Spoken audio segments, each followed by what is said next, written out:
Oi, gente! Esse é o Arquicast número 123. Meu nome é Adilson. E arquiteto e arquiteto que se preze adora falar sobre a profissão e sua importância para a qualidade de vida das pessoas. Não é para menos. A gente sabe que podemos contribuir na construção de um ambiente urbano mais justo e que nossas atitudes podem impactar diretamente o cotidiano de quem vive na cidade. Mas, e tem sempre um mas, não estamos livres de problemas. Ser crítico com nós mesmos e saber reconhecer nossas dificuldades é fundamental para evoluir na carreira e na vida pessoal. Essa autoavaliação pode passar por pontos dos mais pessoais, como o ego, a maneira de se colocar para os outros, até aqueles que são a base do que fazemos, como as fronteiras do nosso campo profissional. Por isso, hoje é dia de explodir o hatch, de lavar a roupa suja, deitar no divã e refletir sobre quais aspectos de nossa postura profissional como arquitetos e arquitetas merecem mais atenção. E hoje, para discutir todas essas questões que abrangem nosso mundo profissional, estamos aqui como time. Estou aqui com o Rafa e com a Lili. Vou dar um oi para a Lili. Tudo bom, Lili? Tudo bem, Adilson. E você? Oi, Rafa. Temazinho delicado esse que nós escolhemos para hoje, né, menino? A gente vai deitar e rolar aqui pra falar mal da gente mesmo. Eu gosto de falar mal dos outros. De mim eu tenho uma certa dificuldade. Vai ser interessante. Bem, se vocês chegaram até aqui pra escutar um cast de autoajuda, esquece. É autocrítica, tá? É muro das lamentações. É pra acabar o 2020 daquele jeito assim, sabe? Que 2020 merece. Do jeito que ele merece, é. E vocês devem ter ouvido que tá o Rafa aqui também. E aí, Rafa, tudo bom? Tudo bem, é isso aí que eu falei. Você tá aqui pra autoajuda, pode mudar pra outro episódio. Não muda não, muita não. A gente vai falar algumas coisas que são importantes. Tá, hoje é dia da autocrítica, tá bom? Chega de passar pano. 2020 tá aí, a gente precisa acabar com ele. Mandar pra revisão. A gente volta com as críticas, depois os e-mails, comentários, outras cositas más.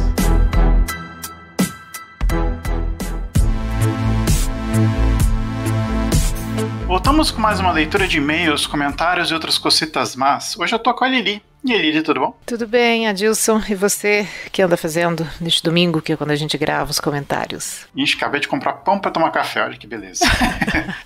Tá ótimo, então. Eu tô trabalhando, além desse trabalho aqui, depois vou continuar trabalhando, mas tá bom também. Ô, Lili, como é que esse pessoal faz pra entrar em contato com a gente? Então, podem mandar um e-mail pra gente pelo contato @arquicast.com, pode deixar um comentário lá no nosso site arquicast.com, nas nossas redes sociais, o Instagram e o Facebook, né? Vocês acham a gente no Insta pelo @arquicast e no facebook.com/arquicast. A gente também tá em várias plataformas agregadoras aí de podcast, como o Spotify, o Deezer, o iTunes, e é isso. E pessoal, o IAB vai fazer mais um concurso nacional e vai fazer a chamada aqui com a nossa querida Cláudia Pires, que vai dar mais detalhes do concurso. Olá, meu nome é Cláudia Pires, estou passando por aqui para poder fazer um convite especial para vocês, em nome do Instituto de Arquitetos do Brasil e do Senac Minas. Nós lançamos o concurso público nacional de anteprojetos de arquitetura para seleção da melhor proposta de requalificação ou retrofit do conjunto de edifícios do Centro Educacional Profissionalizante, localizado no Centro Histórico de Belo Horizonte, e gostaríamos de ouvir sua opinião sobre o assunto. Eu acho que vai ser um bate-papo muito interessante, principalmente para aquelas equipes de arquitetos urbanistas que querem e se interessam pelo tema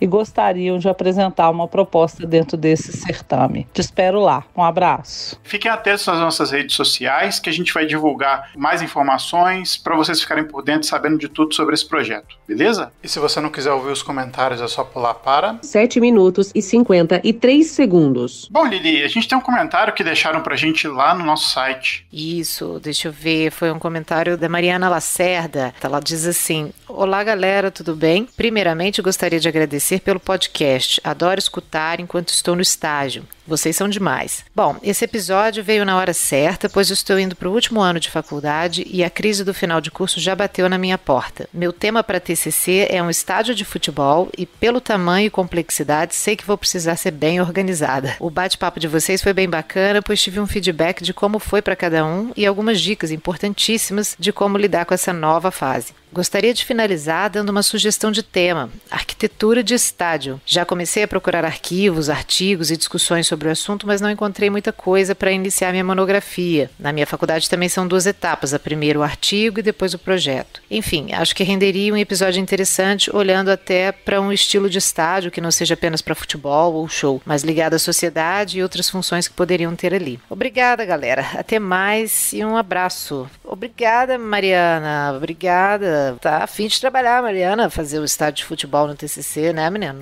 Não é simples mesmo, não. Pois é, não mesmo. Bastante material que ela tem que pesquisar e realmente, como é um projeto de uma estrutura muito grande, não se acha muita coisa assim vasta, como por exemplo uma residência, né, de projeto de arquitetura. Mas consegue achar assim, né? Ainda mais assim, Copas do Mundo, Olimpíada, então não é tão difícil achar, mas talvez um papo teórico sobre esse tipo de projeto a gente acha interessante, né? Eu acho, assim, é bem específico, né? E também acredito, assim, que dependa um pouco do campeonato, né? Assim, por exemplo, né, os da Copa foram feitos seguindo um determinado padrão FIFA das Olimpíadas, tinha que entender o Comitê Olímpico, assim, né? As exigências em termos de projeto podem variar de acordo com o evento, né, para o qual se destina, assim. Mas, assim, eu acho um desafio, é um projeto complexo mesmo, né? Você lida com muita quantidade de gente, envolve, inclusive, outras questões, como parte de corpo de bombeiro, né? Mas acho que é interessante porque trata de esporte de uma maneira geral e se for um estádio de futebol é uma paixão nacional, eu acho que daria um episódio super interessante, chamar um aficionado por futebol e um arquiteto mais especialista que já tenha, né, participado de algum projeto, super possível. Acho que dá sim para falar sobre os desafios de um grande projeto, né? Sim, inclusive envolve infraestrutura urbana ali, né, de transporte. Exato, o impacto, né? O impacto daquele equipamento no entorno, né? É verdade. Até porque você tem que aprovar na prefeitura, né? Tem que aprovar em trocentos lugares, né? Em trocentos milhões de lugares, inclusive com a FIFA, dependendo do estádio. Exatamente. Bom, vou dar um salve para quem curtiu a nossa postagem lá do último episódio, que é trabalho final de graduação. Inclusive, coincidiu com algumas pessoas fazendo o trabalho de graduação nesse momento, então para quem está fazendo, quem vai finalizar o trabalho, boa sorte, bom trabalho para todo mundo, mas vou dar um alô para Sabrina Fontenelle, do IAB de São Paulo, um abraço, Sabrina, Caroline Pedraça, Samira Fagundes, Eduardo Rodrigues, Neandro Jaque, Angélica Dória, Carol Lafayette, Luísa Squincariol, Amaralina Castro, Bruno Roboldi, Mariana Rangel, Lúcio Cleto, Tanili Braga, Daniela Reis, Everton Lima, Bárbara Florencio, Beatriz Xavier, Amanda Leixo, Tayla Samara Ribeiro, Rodrigo Moreira, Lucas Costa, Alexandre Martins, Daniele Humberto e muitas outras pessoas que curtiram e compartilharam. Muito obrigado. A gente não é ninguém sem vocês aí curtindo e compartilhando nosso trabalho. Muito obrigado. Verdade, obrigado pelo mega incentivo, né? E é isso, Lili. Vambora deixar o pessoal ouvir o episódio de hoje? Bora, pessoal, ouvir o episódio e a gente se vê daqui a 15 dias, não é isso? Isso, com mais um episódio pra vocês e até mais.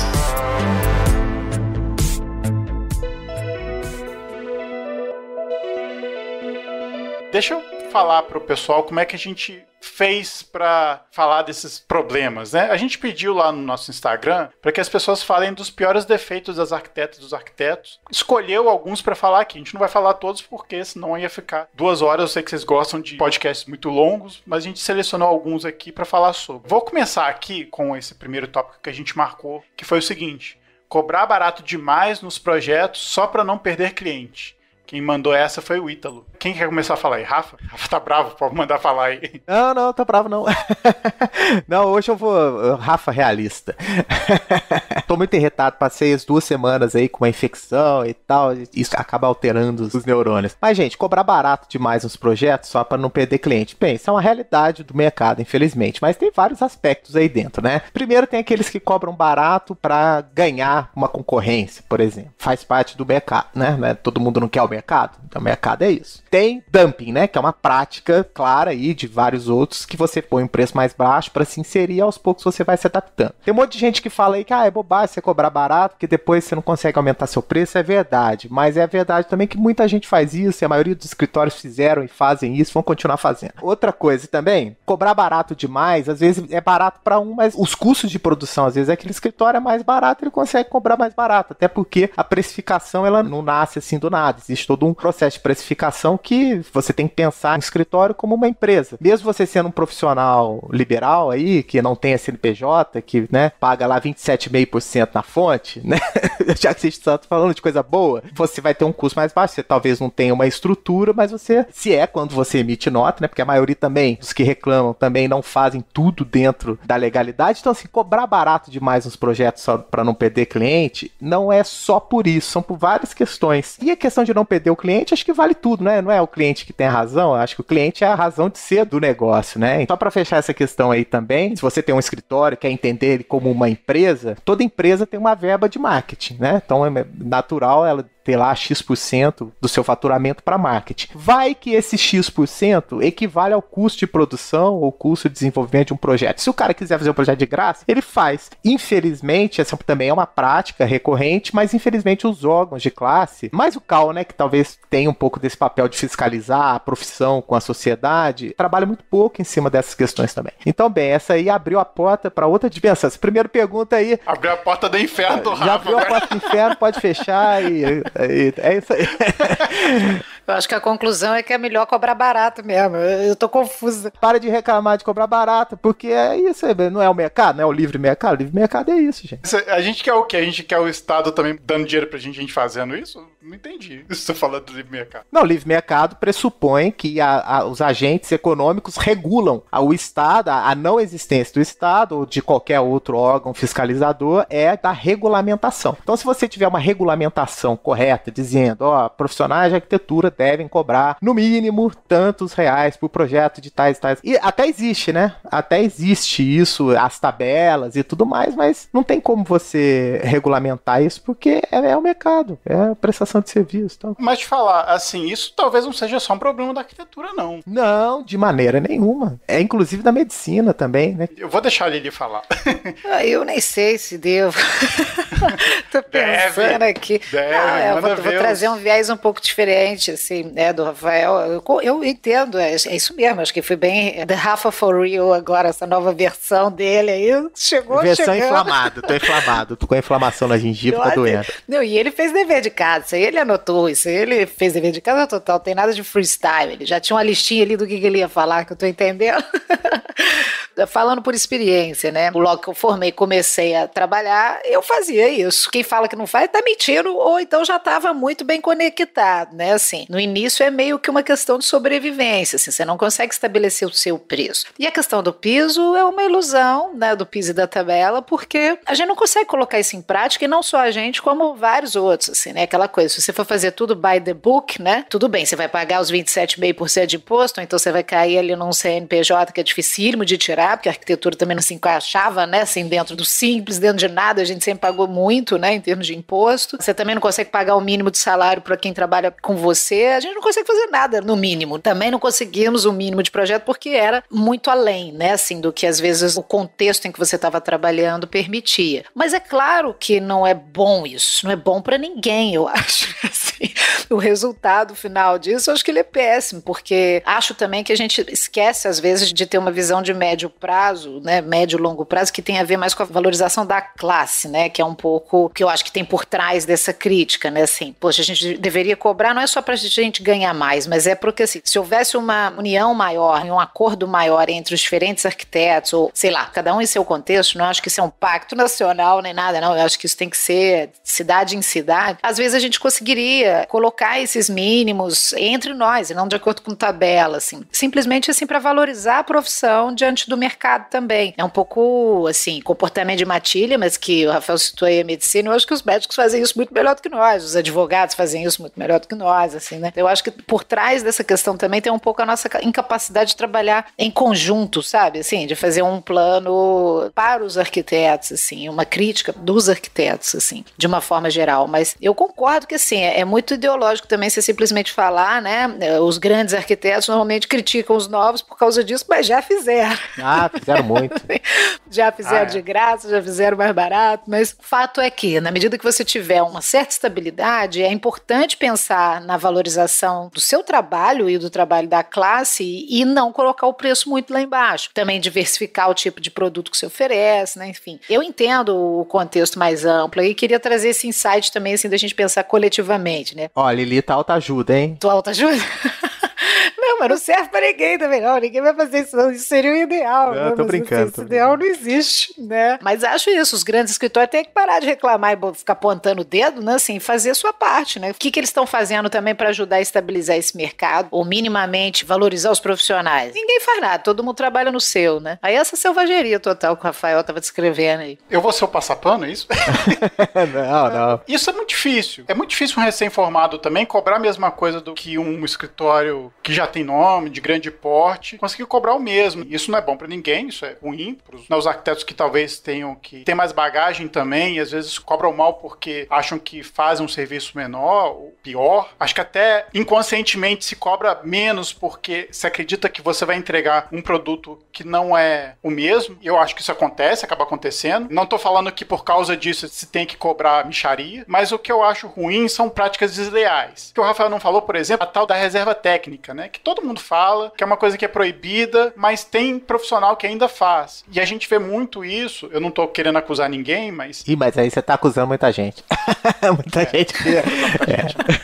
Vou ficar no campo da arquitetura. O campo da arquitetura engloba já muitos profissionais. E eu acho que a prática da reserva técnica, por exemplo, é uma prática ruim, porque você desvaloriza o produto do arquiteto. Como a gente já falou aqui algumas vezes, sem focar diretamente no assunto, mas acho uma prática ruim. Eu acho que cada arquiteto aí, os mais novos, vão achar uma maneira melhor de cobrar. É claro que no início você cobra menos, não por conta necessariamente de uma, entre aspas, maldade nisso. Acredito que outros façam isso por, entre aspas, maldade. Eu não sei como falar isso, além de maldade, mas... Enfim, tem as práticas ruins, tem as práticas da questão do você estar pisando ainda em ovos, mas acredito que os arquitetos possam cobrar melhor, no âmbito geral. Sinceramente, eu não vejo muita solução para esse problema. Mas a ideia aqui não é dar solução mesmo, não. Não, pelo contrário, aqui nós estamos só lançar a lenha no ventilador e rodar, não é isso? Eu fiz aquela fala inflamada, mas eu não falei uma coisa que ele tocou, mas que acho que é importante, que é a questão do preço e valor, né? Eu acho que assim, o profissional que tem ali o seu valor, que entrega um valor pro cliente, ele consegue colocar o preço que corresponde àquele valor. E muitos não compreendem o valor que o trabalho tem. Então também é um problema, né, da educação do profissional de arquitetura. Não tá só no cliente que quer pagar pouco, e também não tá só na questão da livre concorrência de mercado. É uma questão mesmo da educação dos profissionais que estão indo pro mercado, né? Eu acho que tem isso também. E ninguém aprende a fazer isso, não, né? Isso é verdade também. A gente sai, assim, na selva. A gente é jogado sozinho na selva total. Ninguém ensina a fazer isso direito. Eu vou para um segundo ponto aqui, que não tem muito a ver com esse primeiro, mas talvez seja um reflexo não só da profissão, pelo menos de uma parte da profissão, mas também para o mundo que a gente vive de redes sociais, que é... E isso foi apontado mais de uma vez, que é o ego. A Michelle citou ego. Teve mais uma outra pessoa que não tá aqui na lista, mas assim, apareceu mais de uma vez. Lili, vou passar a bola pra você. Olha, o ego é um problema também geral, mas assim, o arquiteto e a arquiteta, nós somos um bicho vaidoso mesmo, né? Assim, eu acho que sim, eu concordo que sim. É uma das críticas que eu faço, inclusive, ao perfil de profissional que a gente forma e aquilo que a gente quer ser. Hoje eu consigo fazer isso com mais crítica, mas também logo que eu me formei, a minha visão era mais estreita também. Digamos, o meu percurso foi bem tradicional e reflete um pouco essa questão do ego, que eu acho que é achar que a gente não precisa justificar muito as nossas escolhas de projeto, né? É achar que a questão da criatividade está acima de outros problemas do edifício, né? Ou do projeto que você precisa resolver, né? Eu acho que a gente supervaloriza determinadas características que são importantes, mas eu acho que isso acontece em detrimento de competências que hoje fazem muita falta, né? Assim, na lida com a cidade, assim, na nossa contribuição para a sociedade, né? Eu estudo um pouco isso, né, que a gente fala muito da cultura de projeto, né, tem a ver com essa valorização de um perfil de profissional que é elitista, que tem que ter cultura, a gente tem que ter tanta coisa, por isso que é tão difícil, né, logo no início, a gente valoriza tanto essa coisa, pô, o arquiteto, se ele não tiver a cultura, se ele não for viajado, se ele não entender um pouquinho de tudo, ele não é um bom profissional, ou ele não vai conseguir conversar no mesmo nível sobre, né, arquitetos europeus e obras e não sei o que. A gente valoriza determinadas coisas muito atreladas a uma cultura arquitetônica europeia, assim, né? E que, cara, tudo é meio que voltado para aquilo, a gente acha que aquilo é fundamental, né? Como se uma pessoa mais simples, por exemplo, que não tem acesso, não pudesse ser um bom arquiteto por causa disso. Eu acho que, assim, essa coisa do ego, acho que tem muito a ver com uma construção muito elitista da profissão. E é verdade, eu concordo, assim, né? O arquiteto recém-formado, ou o próprio estudante que se interessa, ou pela parte mais urbana, uma visão mais social da arquitetura, ele não é tão valorizado, não são os projetos que mais chamam a atenção, né? Assim, a gente valoriza muito essa coisa do Star System, system, assim, aquele arquiteto bonito de ver, bonito de mostrar, né, assim, tem isso. E acho que a gente faz isso muitas vezes inconscientemente, sabe? Meio que no automático ali, porque muita coisa na nossa cultura, né, no nosso ambiente e naquilo que a gente aprende, valoriza essa visão que eu acho que é antiga do profissional. Hoje em dia a gente tem que ser muito mais múltiplo, né, e produzir em diferentes frentes para contribuir. E isso acho que é pouco valorizado, sabe? Eu acho que tem muito a ver, sim, mas acho que é um problema cultural mesmo, assim, e acho que estamos numa grande transição, até porque nós não estamos ajudando em nada, né? No que depender dos arquitetos, a cidade vai de mal a pior, senão a nossa parte nós não estamos fazendo. Então a gente não tem muito motivo para tirar onda também, não. Nem nas arquiteturas cá entre nós, né? A questão do ego ali é muito reforçado pelas redes sociais. Porque, bem ou mal, alguns arquitetos faz seu nome, né? A própria expressão fazer seu nome já está implícito um pouco você se valorizar enquanto profissional, mas assim, mais aparecendo muitas vezes como uma pessoa que, sei lá, tá em festas importantes, tá em locais interessantes, né, tá com pessoas, né, famosas e conhecidas, e isso não necessariamente vai fazer dessa pessoa um bom arquiteto, né, ou um bom arquiteto. Então isso é um problema, né, essa é uma potencialidade que as redes sociais trouxeram, né, e que podem distorcer um pouco a ideia do que é ser um bom arquiteto. Eu concordo com tudo que ele lhe falou, acho que eu não teria nada para acrescentar ou para ir contra o que ela falou. A impressão que eu tenho, eu não sei, eu não tenho uma opinião formada, eu só sei que é ruim. Nossa, cara, eu acho essa questão aí do ego muito difícil, cara, porque o próprio ego é uma definição muito complexa, né, psicanalítica, assim. Eu penso que a história da arquitetura mostra como que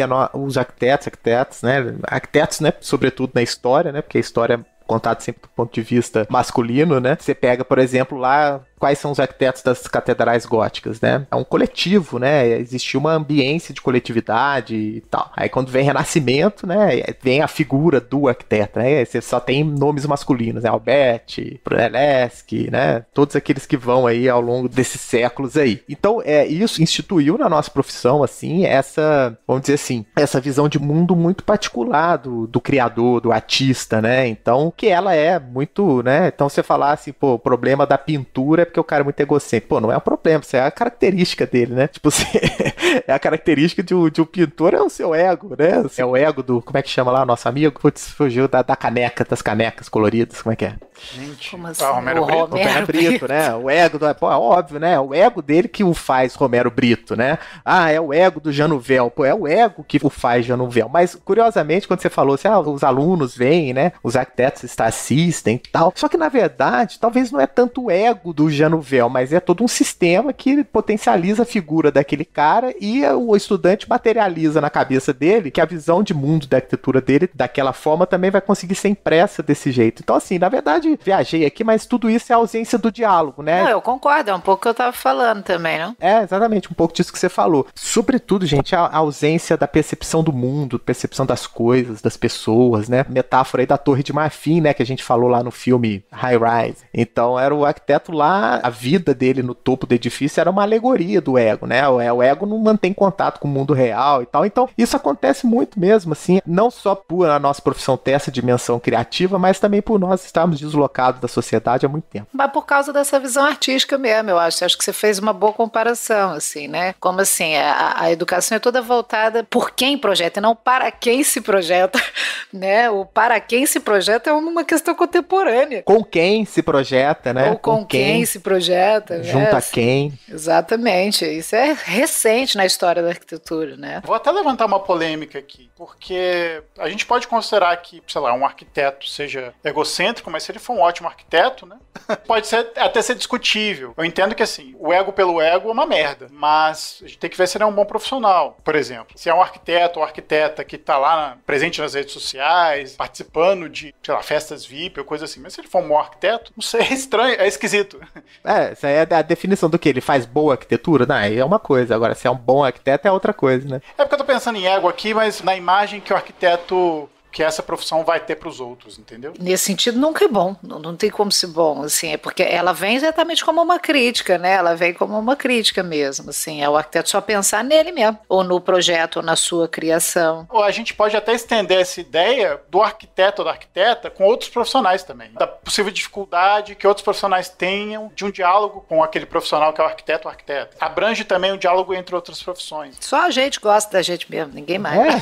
Não, mas assim, todo mundo mundo precisa, eu mesmo não gosto tanto, não. Né? Todo mundo precisa da massagem no ego, né? Todo mundo precisa ter um chancelamento social daquilo que pensa. Isso que nos faz aí, uns pagam pra isso, outros não, outros são de fato reconhecidos, né? Então, né, as revistas de celebridades e de coluna social pra dizer isso, né? Tem um cara que é um sociólogo, ele fala um pouco sobre, assim, sobre os campos profissionais que têm maior ou menor autonomia. Um campo com grande autonomia é exatamente esse campo em que a aprovação e a validade está dentro do próprio campo e não fora dele. É um pouco arquitetura, né? Assim, a gente faz arquitetura para os arquitetos, assim, a nossa validação e credibilidade está entre a gente, não está entre os outros, assim. Então, quanto maior a autonomia, mais desvinculado você tá do resto, né? Assim. Exatamente, mas esse é um movimento que aí, pegando o ponto das redes sociais, que o Adilson comentou, tá acontecendo com todas as profissões, porque toda profissão agora tem sua bolha específica, né? Então você tem do médico, dentista, esteticista, blogueiro, que vai postar conteúdo, porque ele tá ali falando também pros pares deles, né? Então eu acho que essa coisa, foi legal você falou isso, que ligou aí com o lance da plataforma, que tá possibilitando mais isso ainda, né?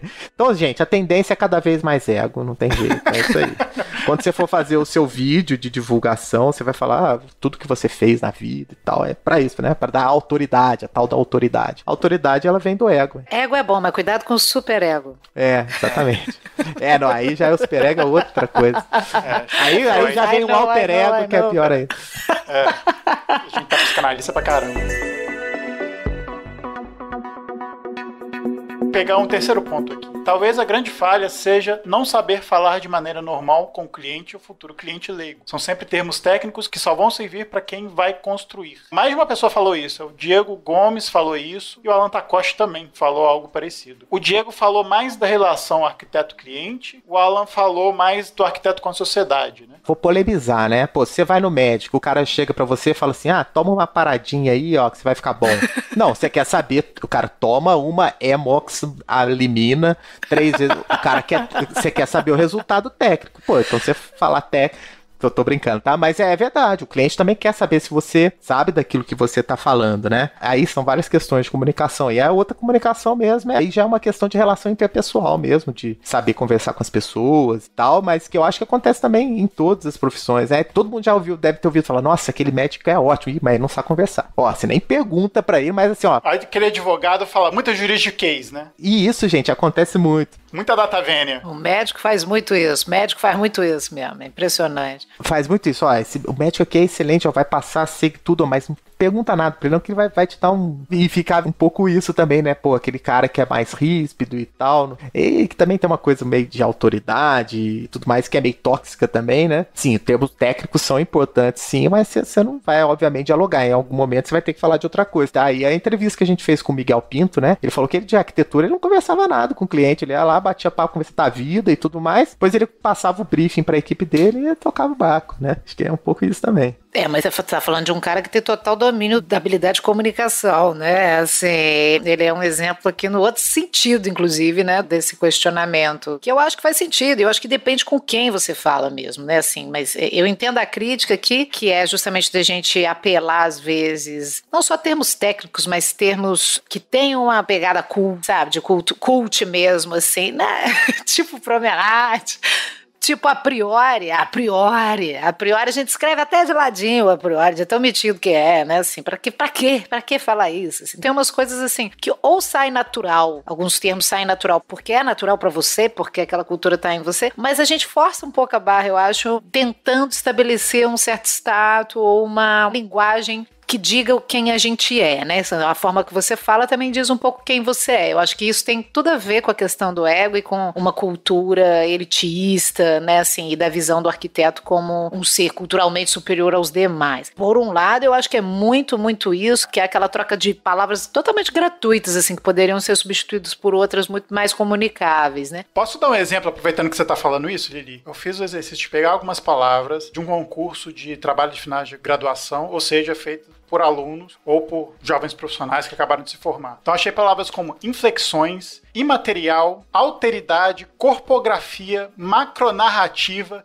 ressignificar essas palavras, assim, até para arquiteto eu fico assim, não, gente, não precisa. Substitui essa palavra por uma coisa mais simples. Mas é só para dar um exemplo, né? Num trabalho final de graduação, o cara tá falando por uma banca, né? Assim. Ou numa pesquisa, o cara tá aprofundando o campo de conhecimento da área, tudo bem. Isso é menos mal. Mas eu ainda acho que esse exercício de ser mais simples, falar mais simples, de falar para mais gente, acho que ele tem que ser exercitado desde a graduação. Então, eu concordo, mas eu acho que depende um pouco com quem você está falando, só para concluir aquela minha fala. Então, por exemplo, se você vai falar com um outro técnico e tal, ele vai também jogar para cima de você a linguagem que ele domina. É uma questão de disputa ali de campo e de domínio do projeto, que é natural, que faz parte do embate ali, né?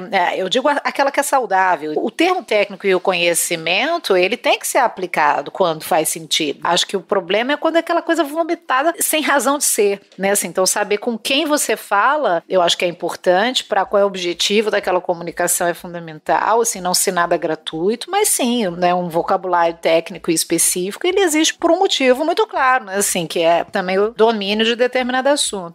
O que eu vejo muitas vezes, isso não é incomum de eu ver, é a utilização desse vocabulário, não para encher linguiça, mas para você mostrar superioridade intelectual, entende? Isso é ruim demais, isso é pedante, né? Mas isso é nítido, né, não? Né, a gente vê quando é feio. Sim. Dá pra ter vários pontos de vista. Tem, né, o ponto de vista de achar que a pessoa tá mostrando, ou o ponto de vista que o cara só sabe falar daquele jeito, né? Então, assim, várias coisas. Você vai chegar pro cliente e falar assim, não, aqui vamos criar fenestrações, tal. Não, o cliente não entende fenestrações, ele sabe que é janela. E vasculante, não vai falar basculante também não, nem maximar. Janela caquear pra fora, assim, caquear pra fora. E é aquela coisa que eu lembro, cara, eu adorava o professor Pasquale, né? Ele falava, tem várias formas de falar o português, você tem que saber conversar na maneira correta. Então, se você vai chegar, talvez, numa apresentação do seu projeto na faculdade de arquitetura, você vai falar assim, aqui foram pensadas fenestrações simétricas que davam a harmonia desse espaço. Beleza, ótimo. Você tá falando do seu cliente, ó, gente, aqui é o seguinte, aqui são as janelas, tá? Elas vão ficar aqui espaçadas a tantos metros, porque pra gente economizar bloco aqui, né? Isso é igual daquela revista que você me trouxe de referência. É essa. É assim que comunica. Podia até ficar com dica, né? Professor Pasquale, nossa, acompanhou minha juventude e meu conterrâneo, né? Inclusive, abraço aí, Pasquale. Ah, só pode ser. Só pode ser. O Rafael elogia porque é conterrâneo dele. Aquela macro-região de Guará. Vou pular para outro item, então. Um dito aqui do Daniel. Ele fala o seguinte, como estudante, acho um defeito passarem a fama na profissão como sinônimo de sucesso profissional. A gente já falou um pouco disso, né? Ah, mas tem muita coisa aí para descascar, hein? Não, a questão é fama, que ele deve estar associando que também a dinheiro. O sucesso ele está associando a dinheiro? O que ele está... Eu acho que é difícil de... Aquela máxima, né? Fama não traz dinheiro, né? Tem esse negócio assim. Uma coisa é você ser famoso, outra coisa é você ter sucesso, outra coisa é você ter dinheiro. São coisas diferentes, né? E outra coisa é você ser bom profissional também. E sucesso profissional não necessariamente significa alta rentabilidade, né? Isso significa o cara fazer o que ele gosta, ser apaixonado por aquilo, pagar as contas, pagar os boletos, né? E tudo mais. Acho que são definições muito pessoais, é difícil de... Na música tem muito isso, gente. O que tem de artista aí famoso e talvez não consiga um sucesso financeiro, isso tem aos montes, né? O que é sucesso financeiro? Né? Assim, uma ambição financeira também não representa necessariamente um profissional bem-sucedido, efetivamente, né? Assim, acho que é muito relativo. É um negócio que ele não vincula a sucesso financeiro, mas sucesso profissional. Profissional. Eu que viajei no financeiro aqui. Não, eu falei do financeiro também, porque eu fiquei na dúvida. Porque normalmente se associa o sucesso profissional a uma estabilidade financeira, sim. Eu acho que isso é bem comum. Talvez ele queira dizer isso. Porque qual que é a diferença do sucesso profissional? O que ele quer dizer com fama na profissão? Entende? Você também? Não sei. Fama em que sentido, né? É uma linha estranha a ser traçada, né? Vamos pensar BBB. Tipo assim, BBB. Tem vários famosos, né? Mas poucos têm sucesso, né? Até porque eles só são famosos, né? Não faz exatamente, nada, não mais nada além de serem famosos. Exatamente. Mas a fama não é positiva, você pode ser famoso por uma merda que você fez, né? Você tem fama, mas você não tem sucesso, né? Você tem o BBB que é o seguinte, a fama é aleatória, né? Pode ser um movimento aleatório qualquer, né? Tipo, que nem aquela moça que fez o vídeo e difundiu, né? Lembra que ela fez um meme, né? Ela conseguiu fama, maneira rápida de se conseguir fama. Ou se o projeto ganhou um prêmio internacional. possivelmente, né, se ganhar um prêmio internacional, essa fama, ela deve ser consequência do sucesso profissional, né? Então acho que tem essa coisa, quando a fama vem antes, é mais difícil, né? E nem sempre todos que têm sucesso profissional chegam à fama, mas na verdade tudo aqui, gente, depende da definição do que é fama. E o que é sucesso profissional? Tem que definir tudo aqui nessa frase aqui, eu não sei comentar. Então acho que essa questão passa. Depois dele falar 3 horas sobre o negócio, ele vai passa. Pô, sei lá, eu acho que a fama é você ser reconhecido, né? É você ser conhecido. Sucesso é você ser reconhecido, talvez seja isso, né? Resolvido agora, né? A fama é você ser simplesmente conhecido. Vamos refazer a frase dele aqui. Como estudante, acho um defeito de passarem conhecimento na profissão como sinônimo de reconhecimento. Ou sei lá, o número de seguidores. É isso que ele tá querendo falar. O número de seguidores aqui, vamos traduzir. Não sei, depois a gente tem que perguntar pro Daniel exatamente o que ele tava querendo dizer. Exatamente. É porque às vezes o cara pode estar lá e vários projetos publicados que tal, mas o cara chega em casa, pô, trabalha sem vontade, não sei o que e tal. Deve ter muito disso também, né? Eu acho que ele tá falando de questão financeira, quase apostaria. Eu acho, mas ele tem que a gente pode perguntar aí depois, fazer um after. Eu tava tentando lembrar aquela frase é quem tem fama deita na cama, né? O que significa essa frase? Eu acho que é você assumir a fama como ela, sei lá, se você é famoso por alguma coisa, você tem que, aquela coisa tem que ser importante, ou você tem que validar aquela coisa. Sei lá. Próximo tópico aqui, não ter visão empresarial do escritório, segundo a Mariana Abib. Rafa tava falando disso, né, no início.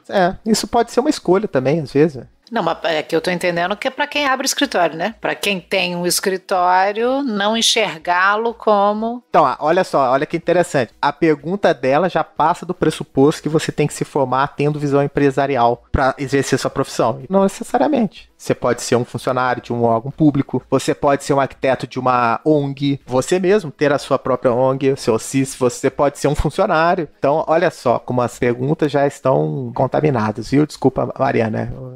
Não concordo, Rafa, não concordo com você. Não, porque ela falou especificamente não ter visão empresarial do escritório. Você pode escolher não ter uma visão empresarial do seu escritório, mas talvez seu escritório... Acho que ela tá falando pra quem tem mesmo, eu não acho que ela tá resumindo as possibilidades nisso, né? Acho que ela tá falando assim, no caso de ter um escritório, não enxergar aquilo como uma empresa é um grande problema, e aí eu concordo com ela total. Eu sou um estudo de caso aí, né? Quem não sabe levar um escritório, porque eu não sou empresária, e demorei muito pra ver. Eu já tinha enxergado, mas simplesmente não sei ser. Assim, muito difícil. Precisava de quem fosse, né? Assim, me associar a pessoas que tivessem uma visão diferente da minha. Isso é super difícil, sim. E a gente não é, digamos, educado pra isso. Nem acho que deveria ser só pra isso, mas isso realmente é uma questão que também acho que a formação vê com olhos muito românticos, assim. De novo, é um pouco aquela, assim, o arquiteto artista e genial que os clientes entram porta dentro, sabe? Assim, isso não existe, mas é um mercado desgraçado. Você tem que, né? Nós estamos botando preço lá no chão, dando projeto de graça, deixa a porta aberta, liga para os clientes, né, assim, para correr atrás e faz as contas direitinho, cobra direitinho, porque senão, meu filho, você tá ferrado. Eu acho que é um problemão, sim. E inviabiliza várias iniciativas, assim, para quem não tem essa habilidade ou essa visão, né? Tem alguns profissionais que eles acreditam que seria interessante, na própria faculdade, você ter uma disciplina, alguém que fale sobre essa visão empresarial, seja para falar de empreendedorismo, seja para ter uma matéria específica disso. E alguns outros arquitetos, como a gente costuma falar aqui, né, de que a arquitetura ela tem uma gama muito grande de possibilidades de trabalho, né? E a gente também costuma criticar o pensamento uníssono dos arquitetos que estão na faculdade e pensam ter o seu próprio escritório. Mas eu acho que essa visão empresarial não serve só para quem tem escritório, não. Eu acho que serve para você gerenciar, por exemplo, sua vida financeira. Não estou falando que as pessoas têm que ser assim, dessa maneira. Eu acho que pode, assim, nada que você aprende é inútil, né? Ou você não vai usar para nada. Eu acho que essa visão empresarial, mas eu estou falando uma questão mais financeira da coisa, acho que ela é importante para qualquer um. E aí, cabe àquele que gosta de implementar isso na sua vida ou não, adotar isso da melhor maneira que quiser, né? Mas eu acho que essa visão empresarial, para você ter um escritório, ela é fundamental, senão você vai ter o escritório por alguns meses só, né? Sim, não, isso para todas as profissões, mas hoje eu já tenho total consciência de que, gente, isso aí não é, a faculdade de arquitetura é para formar arquitetos e urbanistas, arquitetas e urbanistas, não necessariamente formar empresários de arquitetura, porque então você tem que formar empresários de arquitetura, trabalhadores do serviço público, professores universitários, você tem que formar toda a gama. Por que que a prioridade sempre é? Porque, gente, o mercado é esse. lembra que a gente sempre criticava, assim, não, com uma arquitetura e tal, que se pauta pela formação de mercado, ela tá lascada, porque o mercado muda a todo momento, todo dia ele tá mudando. E essa é uma inquietação, se vocês prestarem atenção, a gente que é mais velho um pouquinho, relativamente recente. Pergunto se os caras que estavam formando lá em 1990, 1980, estavam preocupados com isso. Tava nada, o país já tava numa crise ferrada, não tava nem pensando nisso, né? Então, assim, tinha outras oportunidades de trabalho, tinha outras coisas, né? Então, essas são coisas que vão mudando. Mas, de fato, você ter um conhecimento sobre tocar um negócio, isso serve para todos, né? A gente tá sempre fazendo paralelo aqui da medicina, que é do outro lado, mas é a mesma coisa também. O médico sai, assina um contrato lá do convênio, não sabe o que ele tá assinando, não sabe o que vai receber, não sabe o que. Isso aí é pauta quente aí de várias áreas, né? Tô querendo instigar mesmo, porque isso já parte do princípio que, em tese, a faculdade de arquitetura ela tem que formar profissionais do mercado específico de arquitetura, sendo que um dos nossos grandes dilemas da profissão é não atuarmos em outros campos, né? E aí, quando as preocupações sempre ficam focadas nisso, é meio preocupante. Isso, para mim, acende uma luz vermelha. Na verdade, foi um questionamento especificamente do escritório. Não acredito que seja o questionamento de todo mundo, não. Mais de vários. Faz uma enquete aí. 90% dos arquitetos queriam ter como gerenciar um escritório. Não, eu concordo que pode ser a maioria, mas pelo que a gente vem conversando aqui, não é a principal pauta hoje, né, dos problemas da arquitetura e do urbanismo. Acho que essa visão é importante. Também acredito que ela é majoritária, mas com certeza não é a única. Mas é a principal. Ok. Assim como eu falei, a maioria. Sim. É sintomática, isso é verdade. Ela é. Vamos para o próximo ponto.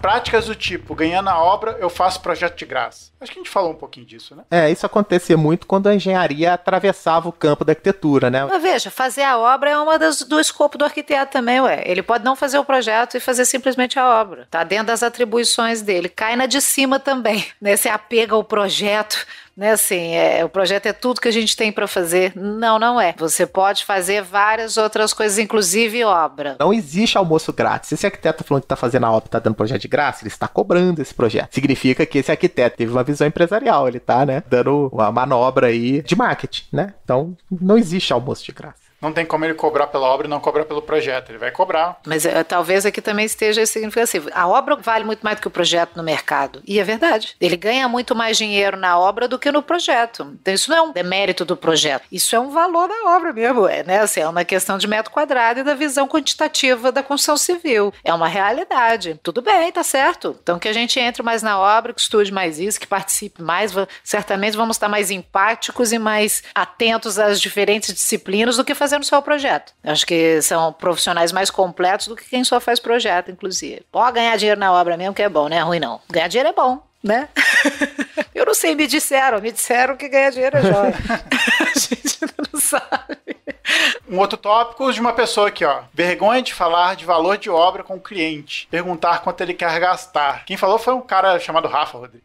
Foi eu, Porque eu falei, ninguém vai responder essa enquete, deixa eu escrever uma. Aí escrevi.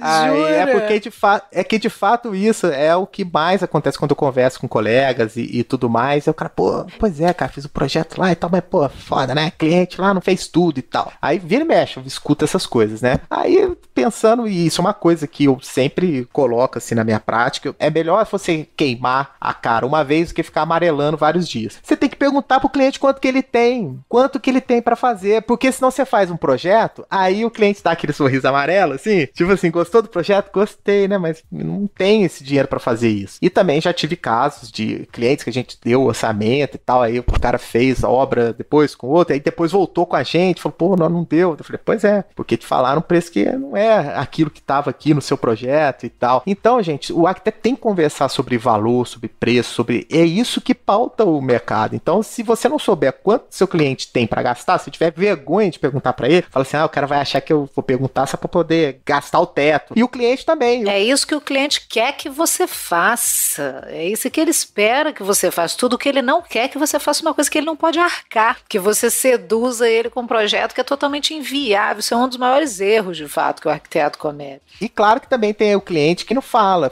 que tem tanto, mas você já olha e você fala, sei que não tem. E que já aconteceu com a gente também. A gente sabia que tinha mais, aí a gente vai gastar mais. Aí gastou, não deu problema nenhum, entendeu? Essa conversa tinha que ser aberta, entendeu? Só que para isso, os arquitetos tinham que catequizar os clientes e os seus colegas para todo mundo falar abertamente disso, né? Fica parecendo um tabu. Eu ia falar que eu achei interessante que a pergunta do Rafael foi sobre projeto e sobre alguém que tem escritório. O Rafael caiu no lugar comum do arquiteto de escritório que só está preocupado com o projeto. Lá, mas eu estava desempenhando um papel da audiência, não era eu.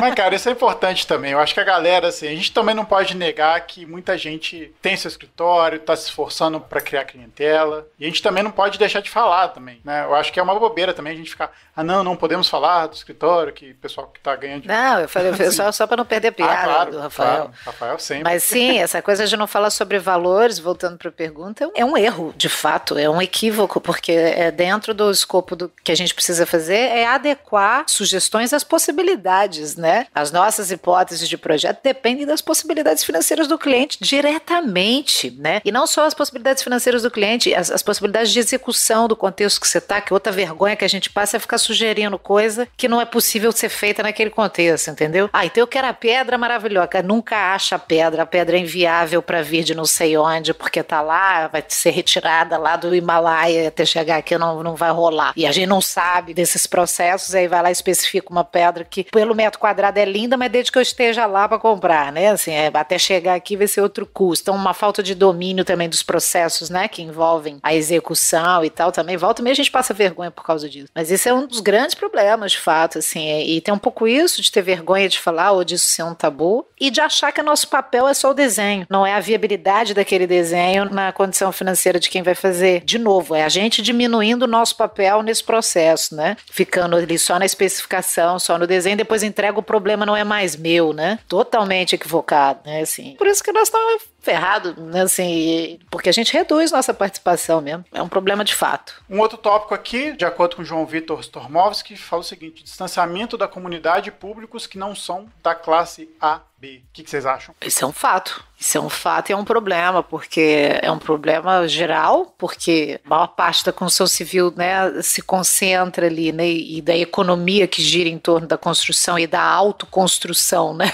se concentra de B para baixo, né, C e D e tal. Então a gente não chega num público que constrói constantemente e que tem necessidade de construir, principalmente habitacional, né, assim, a autoconstrução chega a 70%, 75%, né, das pessoas trabalham sem projeto, não autoconstrução propriamente de eu fazer, né, mas de trabalhar sem o apoio de um arquiteto, né, é um número alarmante pra caramba, e isso só mostra como é que a gente de fato está distante da construção real da cidade, né, e além de tudo, fica disputando o mesmo público, né, assim, então a gente também estrategicamente reduz a nossa possibilidade de trabalho quando a gente vai todo mundo atrás do mesmo potezinho de mel, né, é um único pote que tem e todo mundo quer, né, ao invés de pegar outros perfis de clientes, outros perfis de projeto e tal, e diversificar mais a sua demanda ali de alguma maneira, né? Então, eu acho que é um equívoco de estratégia e de entendimento de como a gente pode atuar, né? Tá entendendo também o papel do arquiteto do ponto de vista de projeto privado, né? Também aqui não está considerando a questão do projeto urbano, por exemplo, né? Ou de parcerias com o poder público, que seriam outras formas de trabalho do arquiteto que não depende tanto desse nicho econômico privilegiado aí, muito, muito pequeno. É verdade e é um erro em todos os sentidos.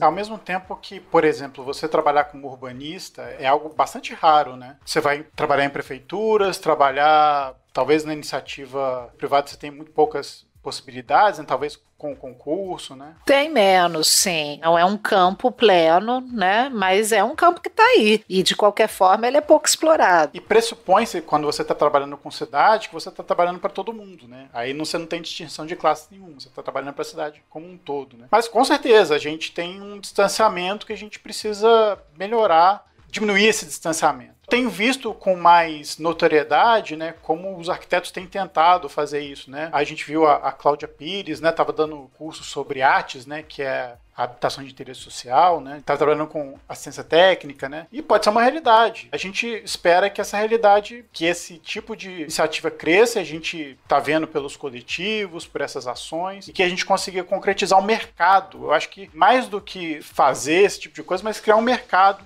cativo para que a gente possa também ter mais profissionais atendendo a mais pessoas que precisam. Isso é uma iniciativa, mas existem várias outras. Mas aí a gente tá na sinuca de bico, né? Porque quem cria esse mercado para essa faixa não é o mercado, né? O mercado em si, né? Seria investimento público. E aí é a nossa grande lacuna aí desse distanciamento de um país desigual também. Essa história aí, você fazendo a paralelo com a medicina, né? Você tem um médico, o cara tem um consultório, talvez, uma clínica, ele atende pessoas da classe A, classe B, e ele dá plantão lá no SUS. O Demetri falava muito isso, né? O médico tá acostumado a trabalhar com todo esse leque, né, de pessoas. O arquiteto não. Mais ou menos. Tem lá as questões, mas assim, de certa forma é o mercado que ele tem. Ele pode, né, atender o SUS, vai lá no, né, mas daí depois ele vai para a clínica dele lá fazer, né, atender o paciente especial lá e tal. Agora em arquitetura não, a gente já tem um problema grave de formação do arquiteto, que todos os parâmetros do ensino e da formação de arquitetura e urbanismo no Brasil são focados para essa ponta da pirâmide. E num país igual essa nossa ponta da pirâmide aqui, a gente está falando de 1% da população. Se a gente pega pessoas que ganham mais de 10 mil reais, é 1% da população. Então, arrisco a dizer aí que a maioria dos cursos de arquitetura e tal projetam edifícios e residências e tudo mais para famílias, talvez, que tenham renda acima desse valor. Se você descer aí para menos de 10 mil reais, você já pega 4% da população. Tudo para baixo ali de, sei lá, 85% da população que já tá abaixo de 2 mil reais. Aí, né, dá o nó lá no Ítalo, né? Aí você tem que cobrar barato. Como é que você vai, né? E aí, gente? Mas aí é cobrar direito, né? Aí é cobrar para o público específico, né? Exatamente. Eu acho que essa discussão, né, a gente tá brincando aqui, mas ela é essencial hoje na mudança da... Então a gente vai continuar aí da mesma forma, todo mundo brigando pelo mesmo mercado, cada vez mais inchando o número de arquitetos no mercado. Isso gera a consequência dessa rivalidade por preço, excesso de profissionais trabalhando numa determinada localidade, com um determinado perfil de público, né? E, gente, para mudar isso, você tem que mudar na origem, na formação, né? Então é tudo a educação, né? Então, você mudando a formação e, obviamente, né, tem um ambiente, né, no país aí, político, econômico e tal, que também vai permitir que você tenha políticas de investimento público, né? Senão, né, também não adianta, né? Exato, tem que ser incentivado não só pelo mercado, mas também por a criação de ambiente, como você falou, né? Que seja propício para que as coisas aconteçam. Bom, o último tópico que a gente escolheu aqui é o julgamento e opiniões de todos os espaços. Aquela coisa de você estar num lugar e começar a falar, essa pedra, não sei se ela tá boa, né? Sei lá. Isso é engraçado. Julgamento de todos os espaços. A gente sair dando opinião quando ninguém pergunta, exato. né? Tipo isso, assim. Ninguém te perguntou mas tá nada. bom, gente. E você tá falando. Isso é um exercício diário da profissão, Gabriel. Não é defeito, não, é positivo. Mas assim, igual o médico. A gente vai de novo lá para os médicos, é igual o médico, né? Não, na verdade, é igual aquela tia que acha que é médica. Você tá branca, minha filha, ninguém te perguntou nada, minha filha. E ela tá falando. Você tá com carinha de doente, você já comeu? Não, o mesmo Gabriel colocou aqui também como defeito perfeccionismo, né? Típica resposta de entrevista de RH, né? Qual que é o seu pior defeito? Nossa, eu sou muito perfeccionista. Eu sou mais na qualidade, sou muito perfeccionista, né? Paranauê da entrevista da RH é assim, qual que é seu pior defeito, cara? Nossa, meu defeito é ser muito perfeccionista, muito organizado. Eu exijo muito de mim. Exige muito de mim, isso é um defeito. Eu gosto de tudo muito bem feito, isso é um problema. Aí o cara vai contratado. Mas se o entrevistador for esperto, ele não cai nessa, não. Não, mas isso já é figurinha carimbada da galera de RH. Julgamento e opiniões de todos os espaços, cara, eu acho que isso vejo isso como problema não, mas isso é uma característica, né? É de alguém que tá vivendo, né? Eu acho que eu posso pensar, eu não preciso compartilhar minha opinião o tempo inteiro. Posso estar o tempo inteiro observando tudo e julgando. Sim, isso acontece. O nosso olhar está treinado para isso. Daí eu tenho que compartilhar minha opinião o tempo inteiro, já são outros 500. Né? Eu posso simplesmente guardá-la para mim mesmo. O julgamento você pode guardar, a opinião também, mas aqui eu acho que ele fala mais de você expressar uma opinião não pedida, né? Eu acho também, assim, né, de compartilhar uma observação, mas o não observar, eu acho que Muito difícil, e nem acho que deveria ser algo, né, a ser buscado. Eu acho que é importante, sim. O julgamento aqui, no caso, é ter um olhar crítico, né? Eu tô entendendo dessa forma, assim. Ter um olhar crítico, né, a respeito das coisas. Isso eu acho que é natural, porque a gente vai treinando nosso olhar. Às vezes você tá percebendo coisas sem perceber que tá dando aquela tensão. Você faz automaticamente. Mas daí a ficar dando opinião, sugerindo coisas sem alguém te pedir, ou simplesmente manifestando o que você acha o tempo inteiro, é meio sacal mesmo. Assim, ninguém te perguntou nada. E não sei, é isso, parece aquela coisa meio professoral, né? O tempo inteiro dando dica pros outros de como se faz, sabe? Ninguém quer saber. É chamado monóculos. Você põe o monóculo assim, sabe? E dá sua opinião. Não, imagina se você vai, sei lá, alugar um apartamento ou comprar um apartamento junto com um corretor de imóveis, ou alguém da sua família, te leva pra ver um apartamento e o cara, corretor lá, começa a falar, esse apartamento é maravilhoso, você começa a achar defeito em tudo, você fala, nossa, por que eu chamei essa pessoa? Isso eu faço mesmo, eu acompanho meus parentes na hora de escolher coisa, eles me chamam e eu vou, justamente por causa disso.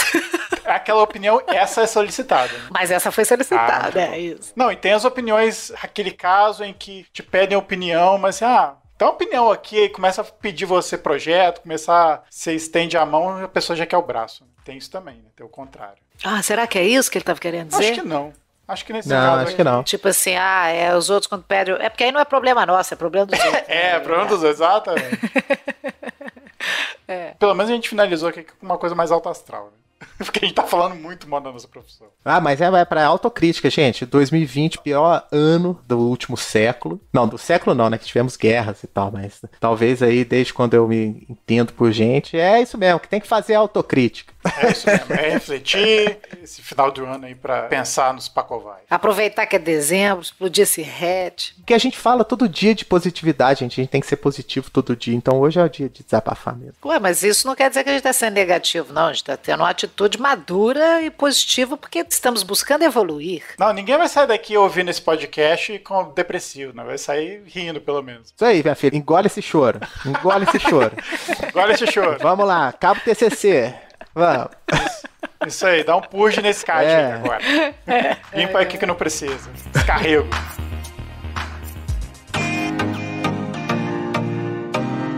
Bom, depois dessa a gente vai para as dicas de hoje, né? Bom, minha dica não tem nada a ver com arquitetura, é pra vocês se divertirem ou não, principalmente pra quem gosta de filme de suspense e terror. Não sei se vocês já viram o Rafa e Lili. Um filme que chama Midsommar. Ele tem um nome em português que é Midsommar, o mal não espera a noite. Tá lá pendurado nas minhas telas iniciais dos aplicativos? Ainda não, pode ver? Pode ver. Se você tiver um medinho de filme de terror e suspense, veja preparado. Mas como filme, é muito legal. O filme é muito bom. A história é de uma garota que tá num relacionamento complicado e acontece uma tragédia com ela. Ela e o namorado vão com mais alguns amigos para as férias na Europa e elas vão participar de uma seita pagã e que faz alguns rituais lá e daí eu não posso contar mais, senão é muito spoiler. Mas é muito legal o filme. Mas vá ver preparado, porque o filme tem umas coisas mais fortes. Assim. Para quem gosta de terror e suspense é ótimo, um ótimo filme. Para quem não gosta tanto, talvez veja numa tarde ensolarada.